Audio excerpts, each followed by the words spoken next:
When I say the term wanted criminal, you will probably first think of dangerous rogues and smugglers from nations such as the USA, Mexico, or the UK. But today, we will be looking into a daring and exciting tale of adventure in a country known as one of the safest on Earth, South Korea. Ladies and gentlemen, grab your popcorn and take a seat, as I will tell you the tale of Chang-Won, the Korean Robin Hood. The controversial figure is not quite the bow-wielding vigilante from Sherwood Forest. In fact, the authorities urged the public to stop referring to him as such, but they did so anyway. On May 28, 1967, Chang-Won was born in Gimji City, North Jeolla Province, the middle child of a family of 5. Chang-Won's father was an impoverished farmer and his mother died of liver cancer when he was still in elementary school. Despite his mother's passing, Chang-Won's elementary school days seemed to go smoothly, with no notable crimes committed during these years. Unfortunately, in the years that followed, Chang-Won's behaviour took a turn for the worse. Was it caused by the grief and trauma of his mother's passing, or was it poverty that pushed him to make dangerous decisions? His first reported crime was in 1982, when Chang-Won was just 15 years old. What was the crime? Stealing a watermelon. Regardless of how trivial the incident was, Chang-Won's father turned him over to the police at once. This would not end like most crimes of this severity in Europe, where the most you would get for liberating a watermelon would be a caution or a clip round the ear. This was Korea, a country with very little tolerance for crime, no matter how small it is. And for stealing a watermelon, Chang-Won was sent to juvenile detention. After his release, he committed a series of other minor crimes such as 3 instances of theft, once for battery and once for leaving the scene of a traffic accident. It seems as if going straight was not on the agenda for Chang-Won.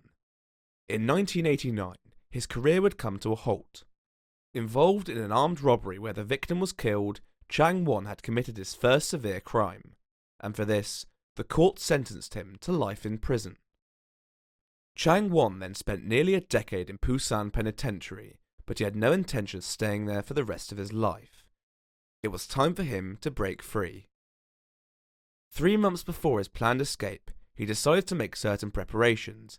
By faking constipation, Chang-Won went on a crash diet, going from 80 kilograms to a slim 60 kilograms. Why would he do this?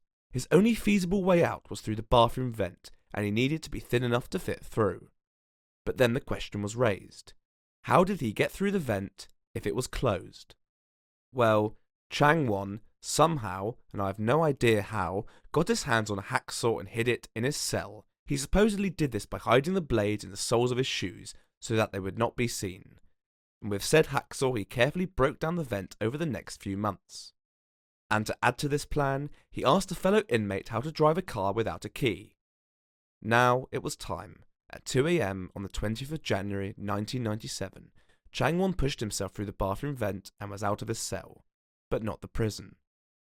Finding an area under construction, he moved himself through the dirt of the building site and jumped over the prison wall. Chang-Won was finally free. He spared no time and knew that he needed to blend in with the population or he would spend the rest of his days locked up. Falling back to his old habits, Chang-Won stole a bicycle 500 meters away from the prison and went to a nearby farm.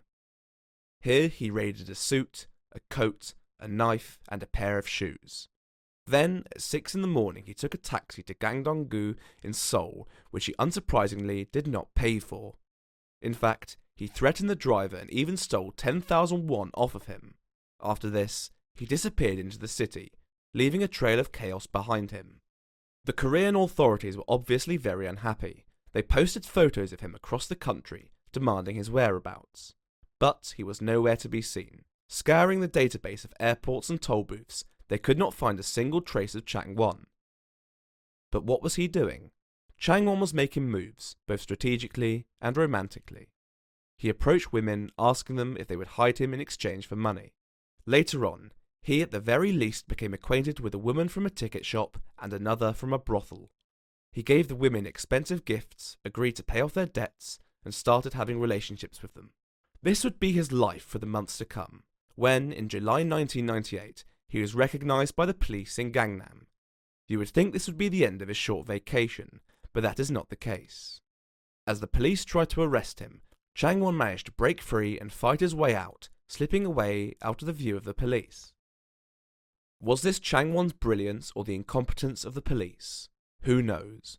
But what was even more shocking was that when they found the stolen car he had left behind, inside was a wig, stolen identification papers, several license plates, large amounts of money and stolen goods, and finally a diary of his escape. In this diary, it detailed that he was stopped by the police numerous times, but not once did they realise it was him when he presented stolen identity cards that looked nothing at all like him. Even funnier, he wrote down in his diary that he used street manholes to enter the sewer system, which wasted even more police time when they decided to conduct an extensive search of Seoul's sewers and found absolutely nothing. The reward for his capture was raised to 50 million won, the highest reward offered at the time. Since the police could not find him, Chang-Won continued his lifestyle as a career criminal, likely committing many more burglaries and thefts to afford his generous lifestyle. Apparently, Chang-Won was not the morally bankrupt villain the authorities made him out to be. It's said that he donated large portions of his loot, which was mostly stolen from richer households, and gave it to poor students and those with disabilities. Could this fun rampage last forever? Well, all good things must come to an end one day. Did the police finally track him down? Well, the answer to that is no. On July 16th, 1999, a gas engineer working on the stove of one of his 15, yes that's right, 15 girlfriends got a glimpse of Chang-Won. He saw no wedding photos of the couple and thought it suspicious that they would be living together. He recognised the man's appearance as similar to the wanted crook and called the police, who then had him arrested. But Chang-Won went out in style, being photographed with a colourful Missoni shirt, just as dazzling as his charm and wit. Naturally, he was put back in prison, but he left behind him a fiery trail of crimes such as 105 robberies, a few car hijackings, a couple assaults, and one case of rape. It's safe to say that despite being an interesting character, Chang-Won was a deeply troubled individual since childhood. But what is most interesting is the effect that it had on the reputation of the police, who were viewed as incompetent idiots who could not find Chang-Won despite him being right under their noses.